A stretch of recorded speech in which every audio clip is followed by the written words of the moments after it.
Vá abrindo a sua Bíblia no livro de Êxodo.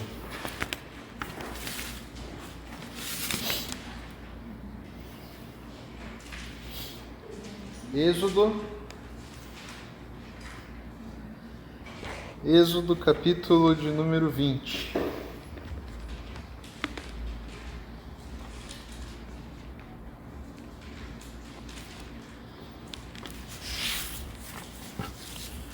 Estava comentando ontem que, nossa, que saudade de estar na igreja, de pregar também aqui na igreja. Esse negócio de culto online é só para quebrar um galho mesmo. Pregar para uma câmera é horrível.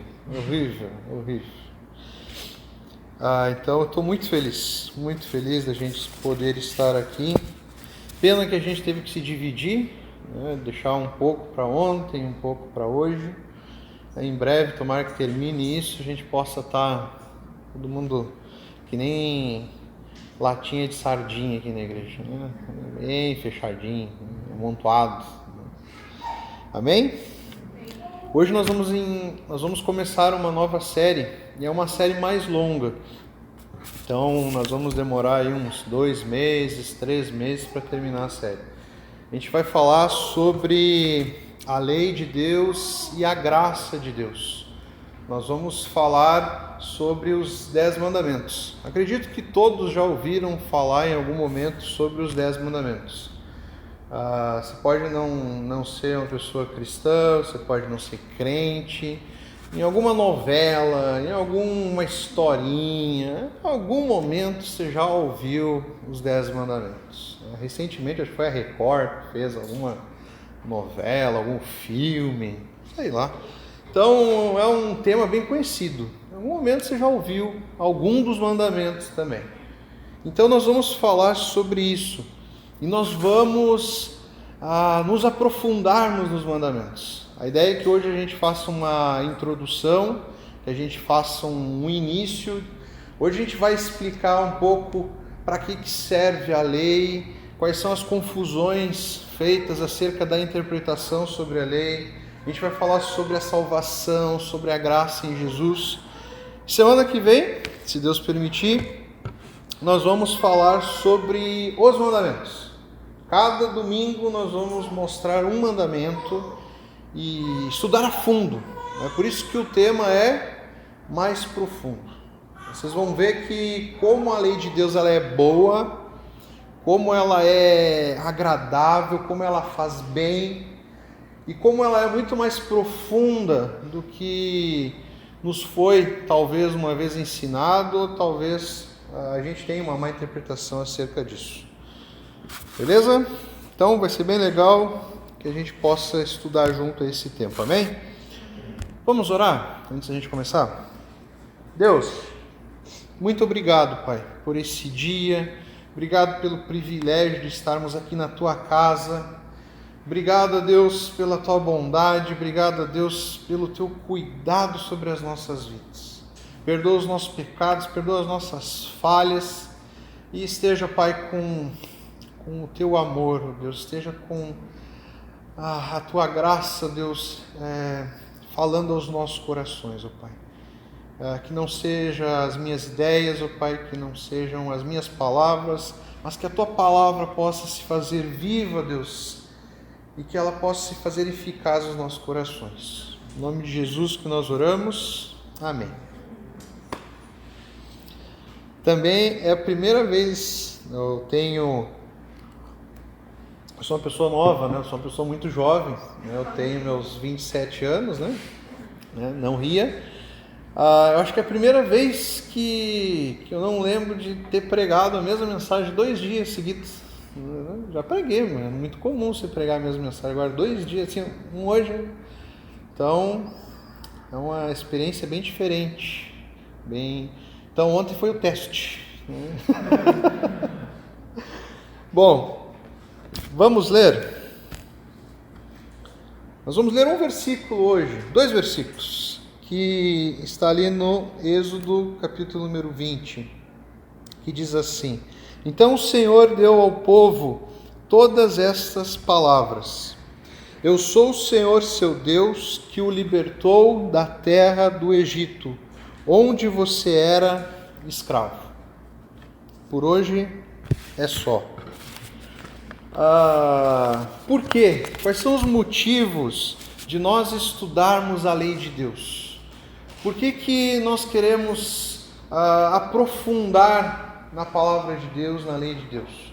Quais são os motivos de estudar os 10 mandamentos?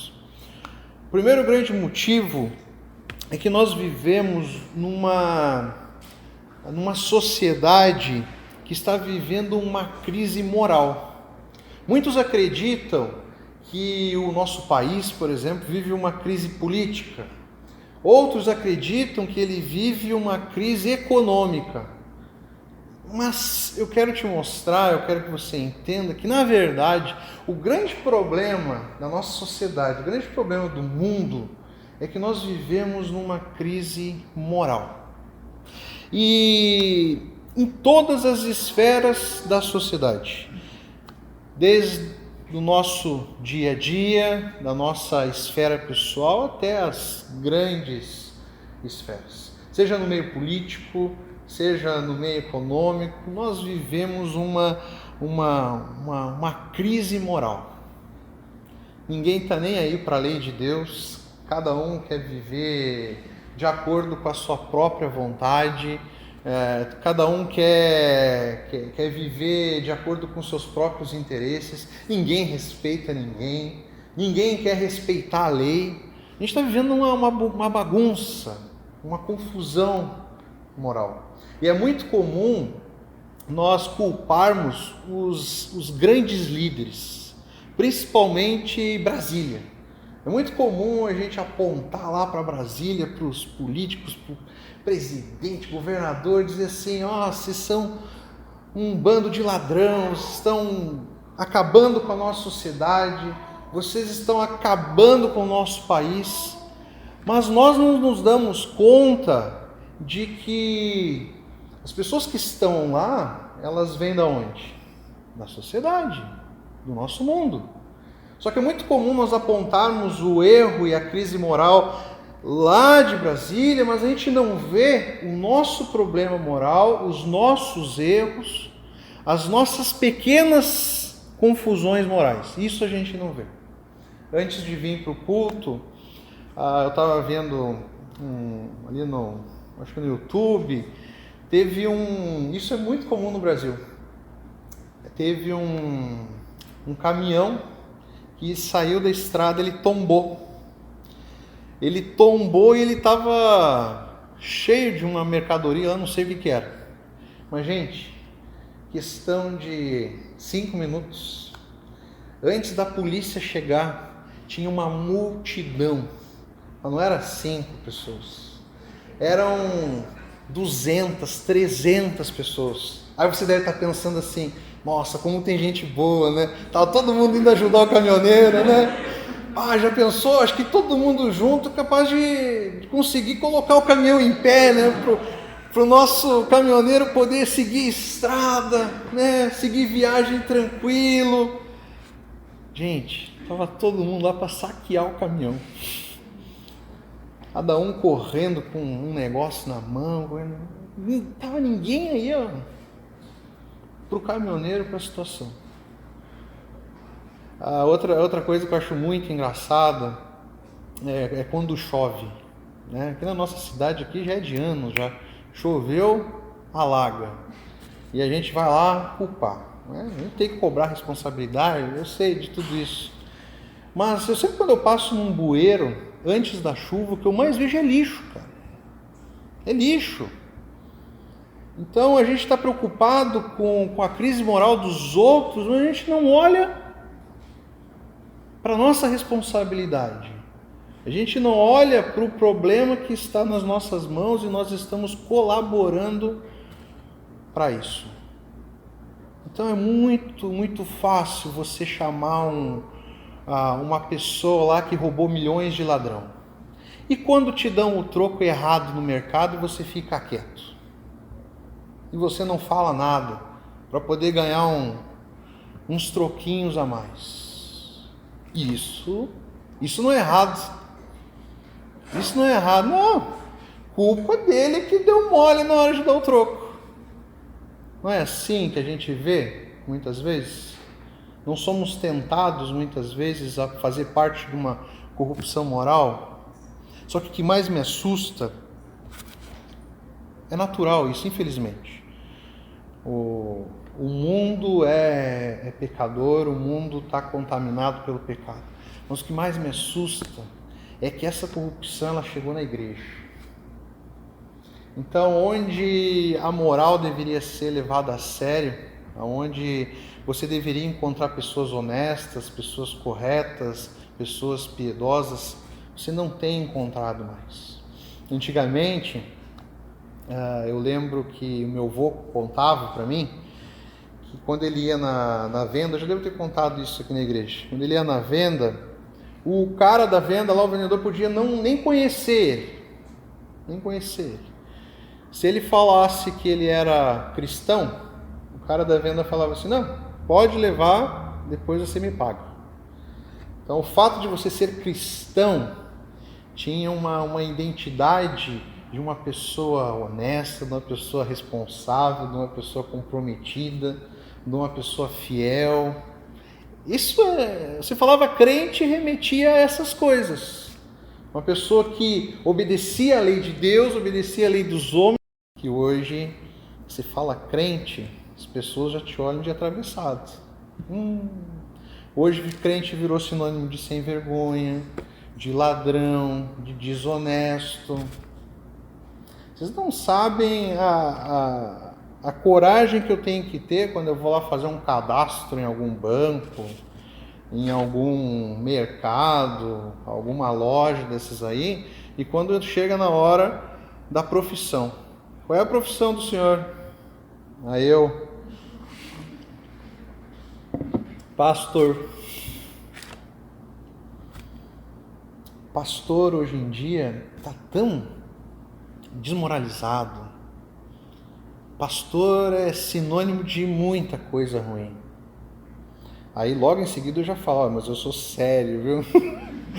Tento dar uma amenizada, entendeu? Não me bota no mesmo balaio, por favor. Mas não adianta, nós éramos para ser sal e luz do mundo, para fazer a diferença do mundo.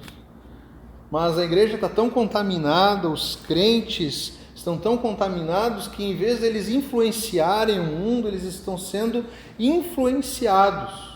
Alguém certa vez disse que a igreja ela é como um navio. Ela foi feita, assim como o navio, ele foi feito para entrar no mar.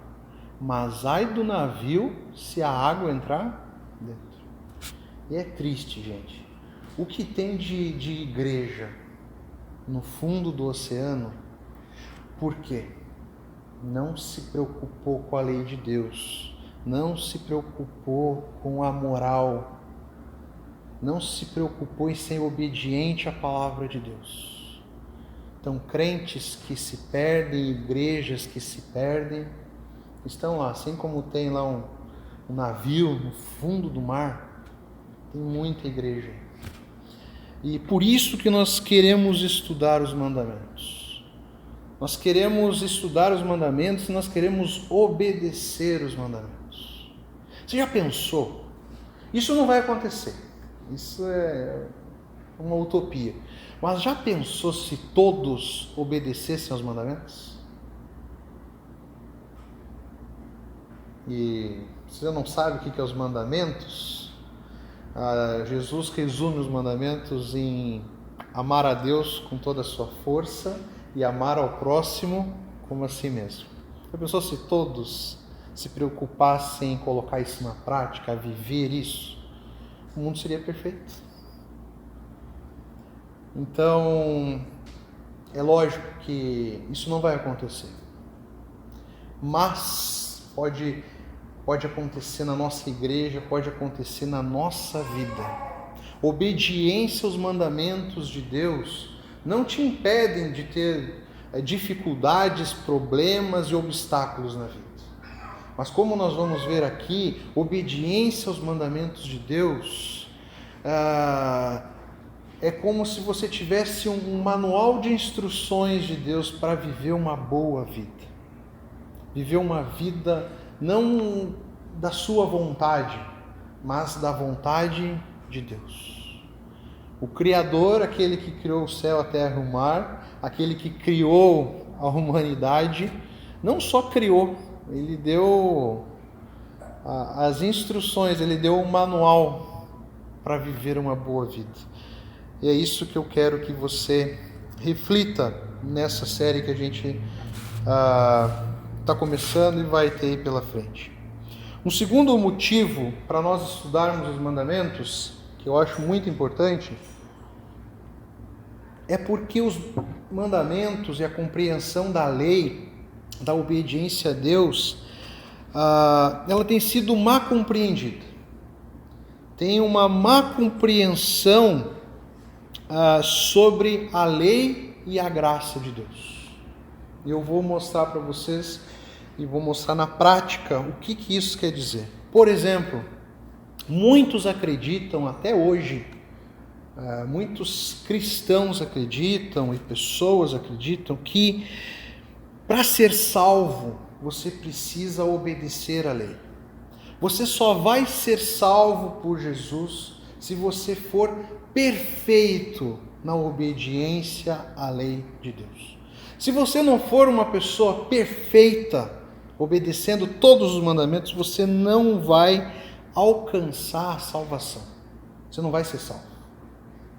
E essa é uma má compreensão da lei de Deus. Você lembra do texto que a gente leu? Os 2 primeiros versículos? Presta atenção no versículo número 2, que diz assim: Eu sou o Senhor seu Deus, que o libertou da terra do Egito, onde você era escravo. Essa é a introdução aos 10 mandamentos. Ele não deu nenhum mandamento aqui. O primeiro mandamento vem ali no versículo número 3. Mas o que eu quero que você veja aqui, que você preste atenção? Deus dá os mandamentos depois de libertar o povo do Egito. Primeiro Deus salva e depois Deus entrega a lei. Primeiro ele foi lá e salvou o povo. Ele tirou o povo do Egito. E depois ele entregou os 10 mandamentos. Você lembra? Não sei se você lembra, mas Moisés sobe ao monte lá e desce, com 2 pedras onde estavam ali escritos os 10 mandamentos. Se você ler o capítulo 19, isso vai estar mais claro ainda. Primeiro Deus salva, depois ele entrega os mandamentos para a sua obediência. Ou seja, Deus não chega para Moisés e fala assim para Moisés: Moisés, vocês estão aí escravos do Egito, né? Sim, está todo mundo preso aqui. Então é o seguinte, eu quero muito salvar vocês. Que desejo que eu estou de salvar vocês. Mas é o seguinte, eu estou aqui com 10 mandamentos, tá? Eu vou entregar esses 10 mandamentos para você, você leva lá para o povo, e eu vou dar para você 5 meses, e vou voltar aqui. Se em 5 meses vocês tiverem obedecido todas as leis, e forem perfeitos em todas as leis, aí eu vou salvar vocês. Foi isso que Deus fez? Não. Por que ele não fez isso? Porque se dependesse da obediência do povo aos mandamentos, o povo estava escravo do Egito até hoje. Não ia nem existir mais povo de Israel. Ia ser povo do Egito, eles iam fazer parte do Egito. O Egito ia construir pirâmide na lua, com a mão de obra lá dos israelitas lá. A mesma coisa nós vemos hoje. As pessoas são ensinadas e são condicionadas ao seguinte: para você ser salvo, você precisa ser perfeito na obediência a Deus. Só que eu vou falar uma coisa para vocês: se for assim, ninguém vai ser salvo. Se depender da nossa perfeição em cumprir todos os 10 mandamentos e ser perfeito, não falhar em nenhum, tu tá ralado. Eu vou ficar. Eu não vou ser salvo. Já era. Se depender do nosso esforço, da nossa vontade, da nossa obediência. E se tem uma coisa que você vai aprender nessa série, que você vai aprender estudando os mandamentos, que os mandamentos eles nos mostram que é impossível obedecer todos os mandamentos e ser perfeito, e nos mostra o quanto nós somos pecadores. Tem um teólogo chamado Calvino que ele diz que os 10 mandamentos é como se fosse um espelho de duas faces. De um lado do espelho, você vê o caráter de Deus. Quando você olha a lei perfeita, você vê, nossa, como Deus é perfeito. E do outro lado do espelho, você vê o quanto você é pecador. E para descumprir os mandamentos, você vai ver um pouquinho mais para frente, não é só nem praticar, é você desejar, é você pensar.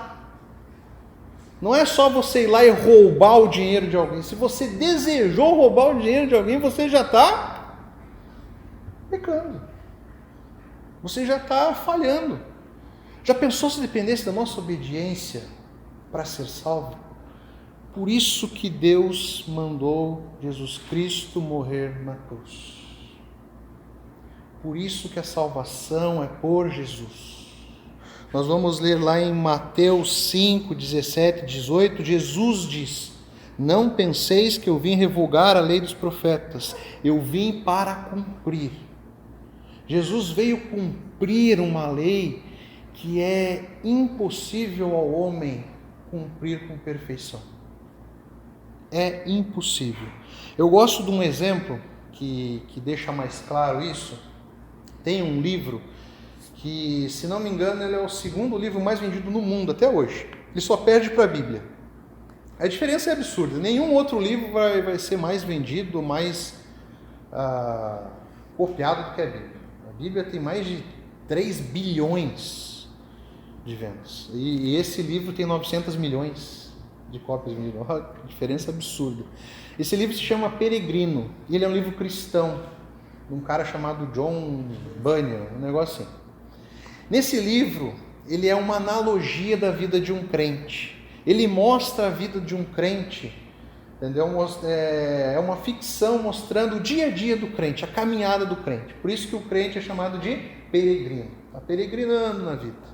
E aí tem um episódio que o crente encontra um outro personagem que se chama intérprete. E o intérprete nada mais faz do que interpreta a Bíblia, a lei. E aí o crente, o peregrino encontra com o intérprete e o intérprete leva ele para um quarto bem grande. Um quarto bem grande. E esse quarto está empoeirado pra caramba. Tem muita poeira nesse quarto, muita poeira. E esse quarto simboliza o coração do homem e a sujeira, o pecado que há no coração do homem. E aí o peregrino pergunta assim: por que você me trouxe aqui? E aí o intérprete pede para uma pessoa que está no quarto: varre esse quarto. Aí ele pega a vassoura, que é a lei, e começa a varrer o pecado do coração do homem. O que acontece se você pegar uma vassoura e varrer um quarto cheio de poeira? A poeira sobe e toma conta do quarto. E aí o intérprete fala: viu? A lei não é capaz de limpar o pecado do coração do homem. É impossível. Mas olha só o que acontece se você pegar e borrifar água nesse quarto. Aí vem uma outra jovem que está no quarto e começa a borrifar um monte de água no quarto. E a poeira começa a descer.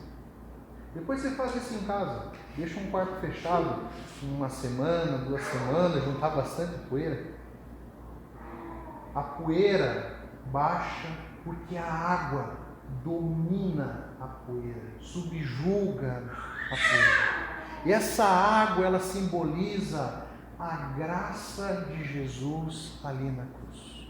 Ela faz o que não é possível ao homem fazer. Não é possível a lei fazer. E aí o que acontece se você pegar e varrer depois? Você limpa. Eu fiz isso aqui na igreja. A gente teve que quebrar tudo aqui. Isso aqui ficou cimento puro. Uma poeirada. E aí aqui o gênio, né? Não me lembrava dessa analogia. Peguei a vassoura e comecei a varrer. É só subir poeira para tudo.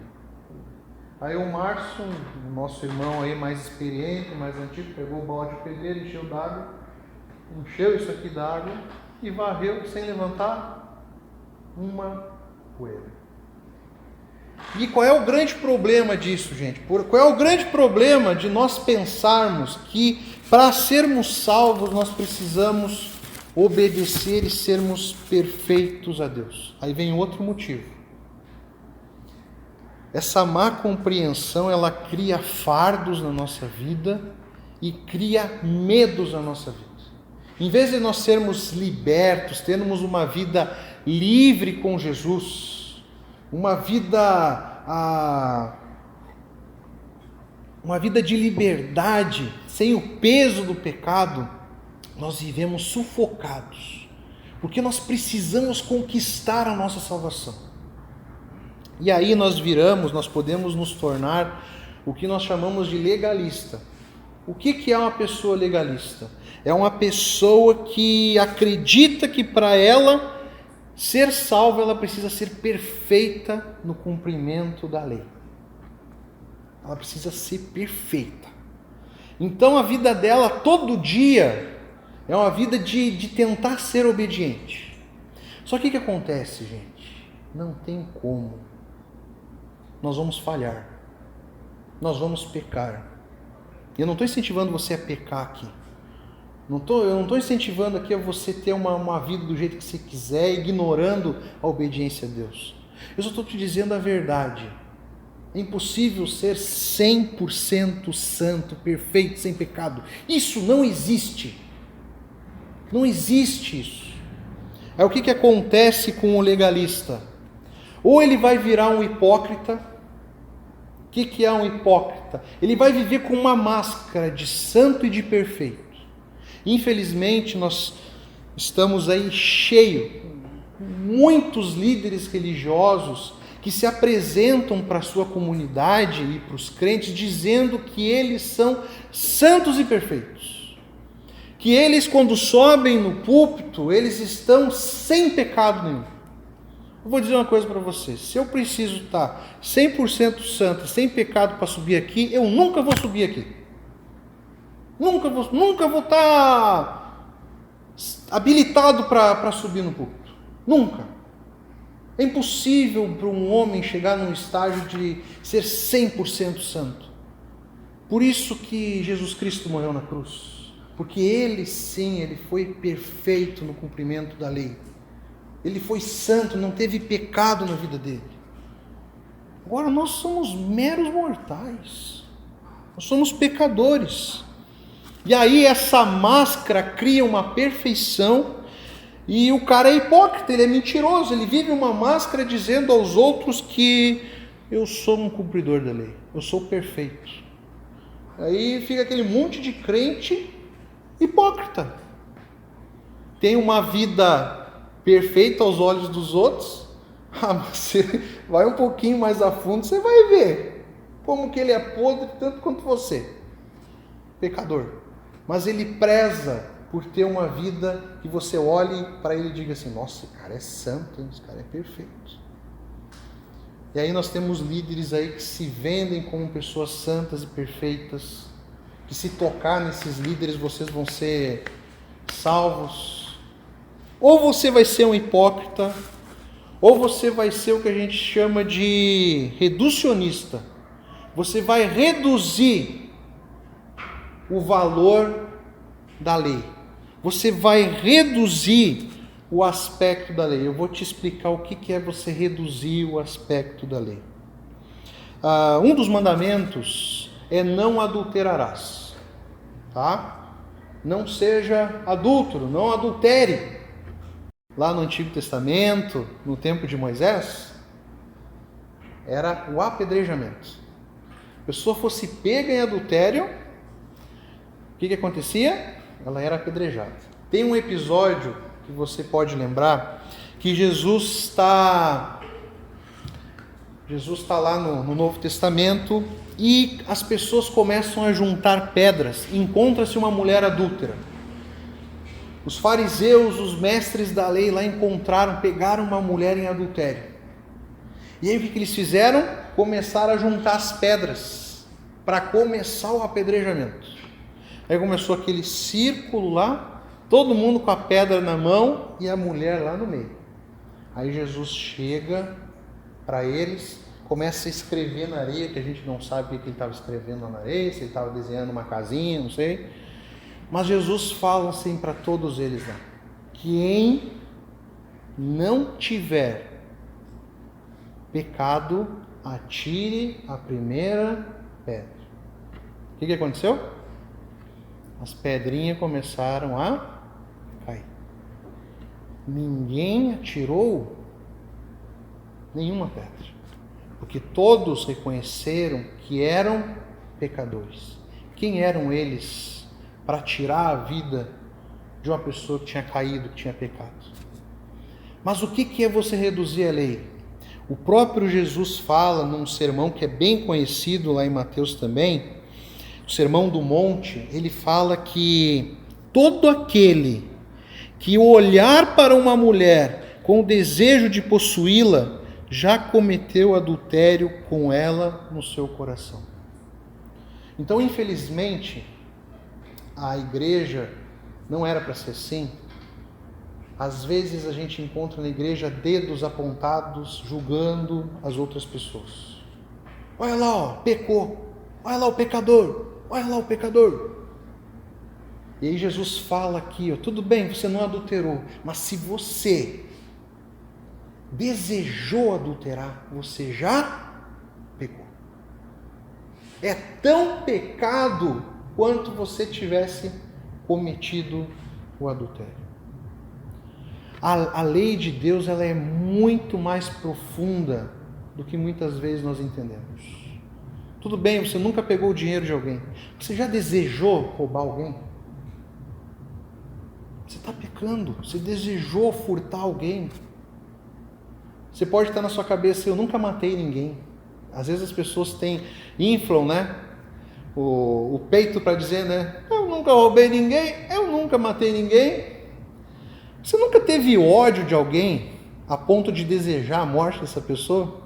Às vezes nós cometemos isso. Eu já cometi isso no trânsito. Uma vez me deu uma raiva de um cara. Me deu uma raiva. Eu saí, sabe quando tem aquela, o pessoal fala nas igrejas, saí do espírito? Uma vez eu estava indo para casa, e eu moro ali na Coronel Ângelo Melo, perto do Espigão, e tem uma coisa ali que desde que eu fui morar lá, eu prometi para mim mesmo: eu não vou cortar caminho pelo posto. Porque se a primeira vez que eu cortar caminho pelo posto, isso vai criar um vício, eu sempre vou fazer isso. Então eu posso estar atrasado, pode estar, eu vou lá na sinaleira. Eu não sou perfeito, eu já cortei caminho pelo posto. Mas eu tentei estabelecer isso para a minha vida, para não correr riscos. Então eu vou ir na sinaleira. Beleza. Gente, era logo que a Sofia tinha nascido. Ela era ainda um bombonzinho pequenininho. Agora minha guriazinha cada dia cresce mais. Eu já estou com saudade das minhas gordurinhas, da minha gordinha. E aí eu estava com a Pri de um lado, a Sofia, uma das primeiras vezes que ela estava andando na cadeirinha. E aí eu fui virar, o sinal estava aberto para mim, fui virar pela sinaleira e um cara cortou caminho pelo posto. Se atravessou, que ele assim, ó, foi Deus ali que livrou ali, porque era para ele dar em cheio, e bem aonde estava a minha gordinha. Cara, eu fiquei com ódio, eu fui tomado pelo ódio. Deus me segurou ali para mim não pegar o carro, dar a volta e ir atrás daquele cara. Eu pequei, eu quebrei o mandamento de Deus, no desejar, no cobiçar, nós pecamos, nós somos falhos. Então nós não podemos ser hipócritas. Nós não podemos reduzir o tamanho da lei. A lei, ela é profunda. Entenda, a salvação não é pela obediência à lei. Deus nos salva e depois Ele nos entrega a lei. A lei foi nos dada para nós termos uma vida boa, uma nova vida. Como se Deus te tirasse das trevas, te tirasse da morte e dissesse: agora, meu filho, obedeça a lei para você ter uma vida correta, uma vida boa. Sabe o que acontece quando você vira um legalista? Sabe o que acontece? Ou você acaba tendo uma vida de frustração. E como tem crente frustrado? Frustrado porque ele olha os caras lá com máscaras, crentes com máscaras, dizendo que são perfeitos, e eles olham para eles e falam assim: mas eu pequei hoje. Hoje que eu pensei que eu ia ter um dia sem pecado, na cabeça dele, né? E o cara fica frustrado. Ele vive com uma mochila nas costas pesando ele. Eu não consigo cumprir toda a lei. Quando eu menos espero, eu erro, eu caio, eu peco. Aí ele vive uma vida de frustração. Ele acha que ele nunca vai ser salvo. Mal ele sabe que ele já foi liberto, que ele já foi salvo por Jesus. Mas ele está lá, frustrado, porque ele não consegue alcançar a salvação. Ou senão, esse legalismo nos torna pessoas opressoras. Nós queremos exigir a perfeição dos outros. E era isso que Jesus, no Novo Testamento, brigava tanto com os fariseus. Eles exigiam a perfeição no cumprimento da lei do povo, que eles mesmo não cumpriam. Ou você vive uma vida de frustração, ou você vive uma vida de opressão. Você fica oprimindo os outros, ou você sofre uma opressão de alguém que se diz santo, perfeito, e cobra de você uma vida perfeita. Cara, isso, nem dizia lá, isso não existe. Os mais antigos vão entender a referência. Não existe, não existe. Sim, Vitor, se você entendeu, você é velho. Tá? Outra coisa nos faz viver uma vida de medo, porque além de você não conseguir a salvação pela obediência à lei, pessoas vivem com medo de perder a salvação. Se elas não forem obedientes, a qualquer momento elas podem perder a salvação que Deus deu a elas. Eu quero te dizer que uma vez salvo, para sempre salvo. Se a salvação depender da sua obediência a Deus, você está ralado. Lascou. Já era. Eu lembro, sempre gosto de contar essa história, que lembra bem o que é ter medo de perder a salvação.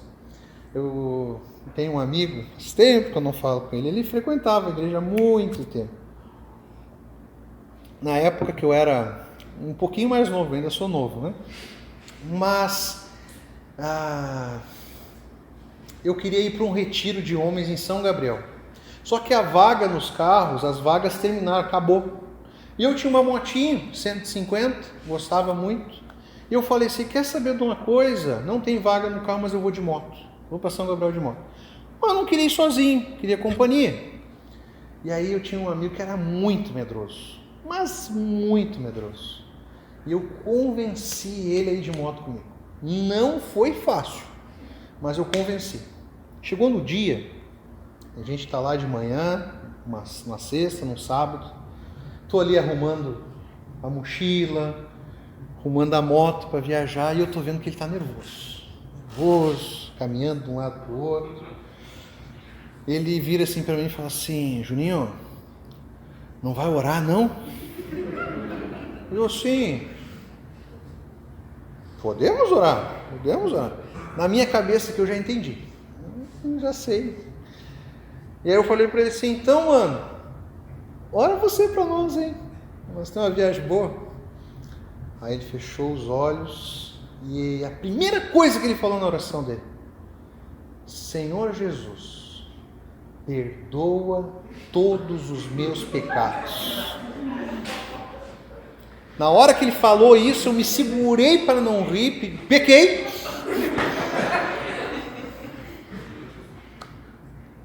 Mas engoli ali e tal. Daí eu bati nele: não, fica tranquilo, mano, vai dar tudo certo. Mas por que ele orou assim? Por que ele fez questão de fazer essa oração? Porque na cabeça dele, se ele morresse no trajeto até São Gabriel, sem ter naquele dia, por mais que ele já tenha pedido perdão e tenha se arrependido de todos os pecados, ter crido em Deus, mas se naquele dia ele esquecesse de pedir perdão pelos pecados daquele períodozinho, ele iria para o inferno. E como tem gente, você pode estar hoje vivendo uma vida de medo, uma vida de aflição. Assim, ó, até tem gente, tem crente que está vivendo com tanto medo, que às vezes levanta num dia mau. Sabe aquele dia que você peca pra caramba? Que você já levanta sem paciência, com raiva, já levanta querendo matar o cachorro do vizinho que não deixou você dormir de noite. Sabe aquele dia, e aí a pessoa chega a desejar que Jesus não volte naquele dia. Como se ela falasse para Jesus assim: já pensou a pessoa desejar Jesus não voltar? Jesus, por favor, hoje não. Gente, se depender disso, você vai ficar aqui. Por isso que Jesus Cristo morreu na cruz. Por isso que ele derramou a sua graça na cruz. Ele fez aquilo que não era possível ao homem fazer. Por isso que na cruz, a cruz significa perdão por todos os nossos pecados. Isso não quer dizer que você pode fazer o que você quiser. Não. Até porque a obediência a Deus e a busca por santidade é uma evidência que há salvação no seu coração e na sua vida. A obediência a Deus evidencia que há o Espírito Santo de Deus na sua vida. Mas você não vai ser perfeito, você não vai conseguir ser perfeito. Você só vai voltar a ser perfeito quando Jesus Cristo vier te buscar e te levar para o céu. Aí no céu nós vamos voltar a sermos perfeitos. Mas agora, não depende do nosso esforço. E outra coisa que acontece que é muito triste, as pessoas perdem a salvação todo dia. Agora eu estou salvo, de repente, agora eu não estou mais salvo, perdi a salvação.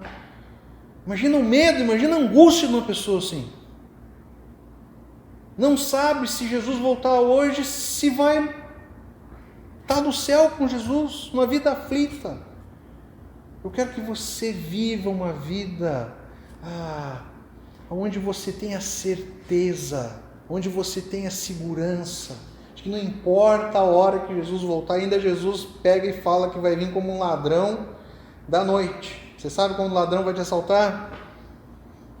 Imagina, se depender de nós a salvação, se dependesse de nós, ninguém iria ser salvo. Eu vou te mostrar 2 versículos.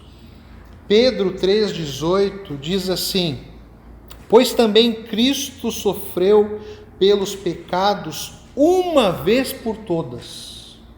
Jesus Cristo morreu uma vez por todas.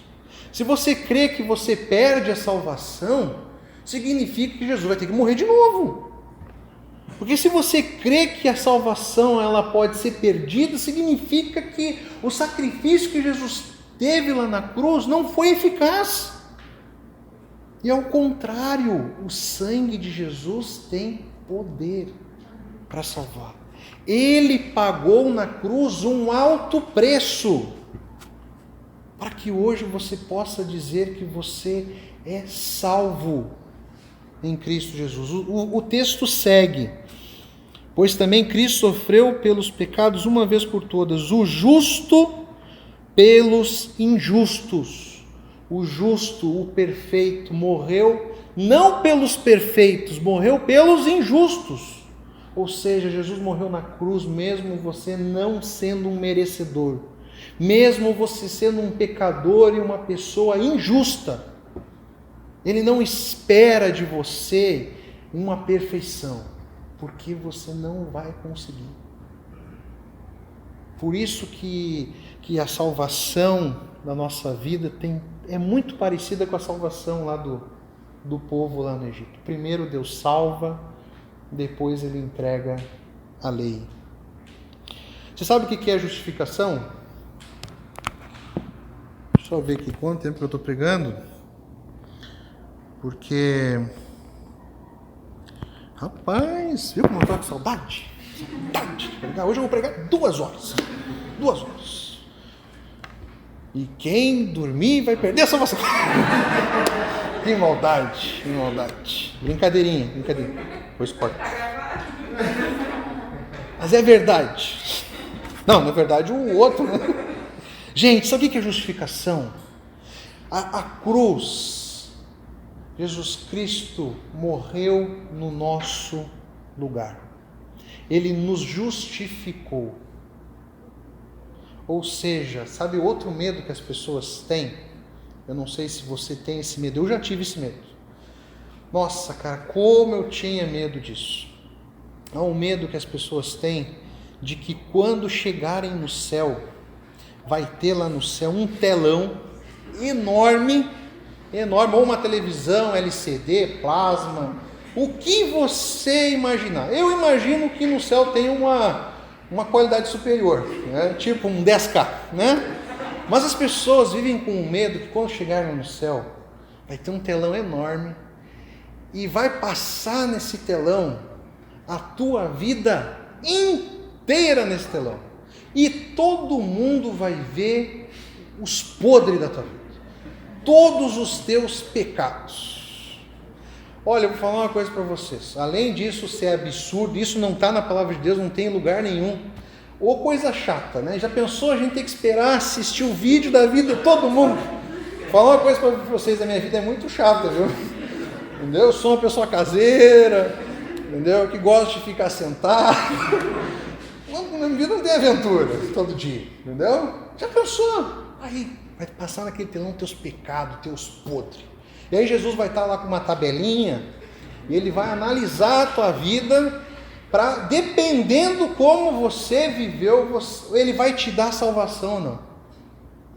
É como se tem gente que vive com medo, pensando que a salvação só vai ser decidida no julgamento final, nos últimos minutos. Aí vive aquela aflição, aquele medo. Aquela angústia. Nossa, como eu tinha medo disso acontecer. Todo mundo vai me ver. Ai, meu Deus do céu. Gente, quando Jesus Cristo morre na cruz, Ele toma o nosso lugar. Ele levou sobre si as nossas dores, os nossos pecados. Ele sofreu na cruz o nosso castigo. A ira de Deus foi derramada ali na cruz, sobre Jesus. É como se Jesus chegasse para você e falasse assim: nossa, você foi condenado, né, à morte eterna. Mas fica tranquilo, eu vou sofrer no seu lugar, para que você possa ter vida. Agora eu te pergunto, é só você pensar. Se Jesus Cristo sofreu no seu lugar, pagou a sua dívida, para que precisa ter um julgamento para definir o seu futuro? A salvação começa agora. Começa no crer em Jesus. Começa lá na cruz, e na nossa vida ela começa no crer, no arrependimento pelos nossos pecados. E depois a gente tem uma vida de obediência a Deus. Jesus Cristo nos justificou lá na cruz. Já foi batido o martelo. Não há mais condenação. Não há mais condenação. O julgamento é para aqueles que não creram. O julgamento é para aqueles que infelizmente não foram salvos. Agora, aqueles que crerem em Jesus, confessarem com a sua boca, se arrependerem dos seus pecados, serão salvos. Você já é salvo, você não precisa viver com medo disso. Por isso que é a justificação. Ele tomou o nosso lugar. Ele morreu no nosso lugar. Quando Jesus Cristo morre ali na cruz, um pouco antes de morrer, ele fala: está consumado. O que nós vamos dar conta a Deus não é a nossa destino da salvação, mas é a nossa responsabilidade. O que nós fizemos com a nossa vida aqui. Isso nós vamos dar conta, mas isso aí é outro assunto. Nós vamos dar conta a Deus pelo tempo que nós vivemos aqui. Isso sim. Agora, não tem nada a ver com salvação. De novo, não está nas nossas mãos, está nas mãos de Deus. O texto segue: o justo pelos injustos, para conduzir-nos a Deus. Ele foi morto no corpo, mas vivificado pelo Espírito. Outro versículo, eu podia citar uns 20 versículos aqui, João 6, 37 ao 39, diz que todo aquele que o Pai me dá, virá a mim, e quem vem a mim, de maneira nenhuma o lançarei fora. Se você está em Cristo, Ele não vai te lançar fora. Não, hoje eu não quero que você seja salvo. Vai. Não, de maneira nenhuma. Outro texto fala que o nosso tesouro está guardado. Qual é o nosso maior tesouro? A salvação. Está nas mãos de quem? De Deus. Está duvidando que Deus não é capaz de guardar a sua vida? Nós não somos capazes, mas Jesus Cristo é. Porque eu desci do céu, não para fazer a minha vontade, mas a vontade daquele que me enviou. E a vontade do Pai que me enviou é esta: que nenhum de todos aqueles que me deu se perca, mas que o ressuscite no último dia. Amém? Não viva com medo. Não viva com fardos nas costas. Não viva. Não viva como se a salvação dependesse das suas mãos. Nós não somos capazes disso. Por isso que Jesus Cristo morreu na cruz. Amém? Para terminarmos, que eu já me estendi demais. Eu vou te dar aqui alguns motivos para você obedecer aos mandamentos. E nós vamos ver no decorrer da série motivos para nós sermos obedientes à lei de Deus, aos mandamentos de Deus. Primeiro motivo, a lei moral, Por que lei moral? Se você for olhar na lei do povo de Israel, lá no Antigo Testamento, a gente vai falar um pouco mais sobre isso semana que vem. Existiam muitas outras leis. Existiam leis acerca do sacrifício, a lei acerca da vida civil, e existia a lei moral, que é a lei resumida ali nos 10 mandamentos. Agora, todas as leis, tinha mais de 600 leis. Era lei pra caramba. Mas semana que vem a gente vai falar um pouco mais sobre isso. Mas a lei, ela é a expressão do caráter de Deus. Olhando a lei, olhando os mandamentos, nós vemos como Deus é. Como Ele se revela a nós. Nós fomos feitos à imagem de Deus. Por isso, quando cumprimos a lei, nós refletimos o caráter de Deus na nossa vida. Olha só que legal. Olha só que especial para nós. A lei de Deus é uma expressão objetiva da vontade de Deus para nós. A verdadeira lei, ela nos liberta. A verdadeira lei, ela faz com que nós tenhamos uma vida livre com Deus. As pessoas não gostam de lei, né? É comum que as pessoas não gostem de lei. Não tem um dia que você não veja alguém reclamando de alguma lei. E como nós vivemos abaixo de leis. Tem essa lei inútil, essa lei não sei o quê. Eu tenho ali uma listinha, vários, que eu não gosto. Bom, e aí as pessoas acabam também não gostando da lei de Deus. Elas acham ruim a lei de Deus. É porque elas olham de uma maneira diferente, errada. Elas têm uma compreensão errada da lei de Deus. Elas acham que a lei ela aprisiona. Elas acham que a lei faz com que elas não sejam livres. Eu gosto de um exemplo que diz que a lei de Deus é como se fosse uma lei de trânsito. Você já pensou se não tivesse lei de trânsito? O caos que seria para você dirigir? Se com lei de trânsito já é um caos, né? Livramento está virando um caos no trânsito. Né? Já pensou? Os caras atravessando o posto, não parando no sinal vermelho. A lei de Deus, ela foi nos dada como uma nova vida, um novo estilo de vida. E um novo estilo de vida que, se você obedecer, é o melhor de Deus para você. Às vezes nós queremos descobrir a revelação de Deus para nós, e nós estamos aqui negando algo que já foi revelado. Uma vontade de Deus para nós é que nós sejamos obedientes à lei de Deus. Eu vou te falar uma coisa, assim como eu pedi para você refletir lá, se todos fossem cumpridores da lei e o mundo fosse diferente, eu quero que você reflita isso também. Se você for obediente à lei de Deus, você vai ter uma vida muito mais agradável. Porque você vai viver sobre o cuidado de Deus, sobre as orientações de Deus. Sobre as orientações de Deus. C.S. Lewis ele fala o seguinte: certa vez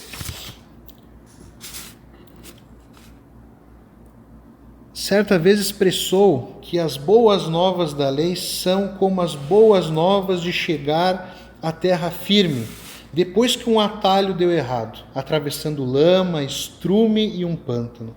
Depois de passar por toda aquela sujeira pegajosa e fedorenta, você está aliviado de finalmente chegar a algo sólido, algo em que pode confiar e com o qual pode contar. O que C.S. Lewis está dizendo aqui? Imagina que antes de você encontrar com Jesus, antes de você ter Jesus na sua vida, a tua vida era uma vida errada. Você pegava atalho, você se metia em lamaçal, você se metia, ele fala aqui, em estrume, pântano, era um caos a tua vida. De repente, Jesus Cristo vai lá e te tira desse lamaçal, desse estrume, desse caos, e te coloca numa terra firme. Ele te tira, ele te salva e te coloca numa terra firme. E mais, ele te dá uma orientação, mandamentos para você não voltar para o estrume. E aí C.S. Lewis fala: como é que eu não vou confiar num Deus assim, que me tira do caos e ainda me dá condições, me dá uma orientação para viver em terra firme? Como é que eu não vou confiar num Deus que me salva? Eu quero que você reflita nisso durante a série. O nosso Deus, ele é bom. A lei de Deus é boa. E nós podemos nos deleitar na lei de Deus. Eu tenho muito chão pela frente. Como eu falei, eu sou uma pessoa muito nova ainda, novinha. Mas eu dou graças a Deus por ter sido mais obediente do que desobediente a Deus. Às vezes nós nos metemos em enrascada. Nossa, todas as enrascadas que eu me meti, os buracos, os becos sem saída, quando eu fui fazer uma reflexão, era porque eu estava sendo desobediente a Deus. Sempre quando eu vou aconselhar alguém, eu faço com que ele reflita dessa mesma maneira. Está mal? Tá alguma coisa está errada? Você foi parar longe de Deus? Vamos refletir? Onde é que você está errando? Onde é que você tem sido desobediente a Deus? Lá está. É certo. Nós seremos sábios se formos tementes a Deus. Um outro autor aqui, o De Jong, ele fala que o modo de encontrar instrução moral não é dando ouvidos ao seu ímpeto, mas ouvindo a Deus. Se quisermos distinguir o certo do errado, se quisermos saber como viver a boa vida, se quisermos saber como viver de modo que abençoe nossos amigos e vizinhos, seremos sábios ao fazer as coisas do modo de Deus, o que significa prestar mais atenção aos 10 mandamentos. Não preciso nem explicar, né? Para terminar, eu vou ler aqui o Salmo 19, do 7 ao 10. Depois você lê em casa. O salmista vai nos mostrar aqui como a lei do Senhor ela é perfeita. E ele começa dizendo isso: a lei do Senhor é perfeita e revigora a alma. Os decretos do Senhor são dignos de confiança e dão sabedoria aos ingênuos. Os preceitos do Senhor são justos e alegram o coração. Os mandamentos do Senhor são límpidos e iluminam a vida. O temor do Senhor é puro e dura para sempre. As instruções do Senhor são verdadeiras e todas elas são corretas. São mais desejáveis que o ouro, mesmo ouro puro. São mais doces que o mel, mesmo o mel que goteja do salvo. Obediência a Deus é um modo de viver. Nós não amamos e obedecemos a Deus para sermos salvos. Nós amamos e obedecemos porque Ele nos salvou. Se vocês me amam, guardarão os meus mandamentos. João 14, 15. Amém? Gente, reflita, esteja lendo ali Êxodo 20 e durante a semana, uma forma de você colocar em prática, reflita, você tem sido obediente a Deus? Nunca é tarde, e não esqueça que é uma evidência de que há salvação em nós. Amém? Vamos orar?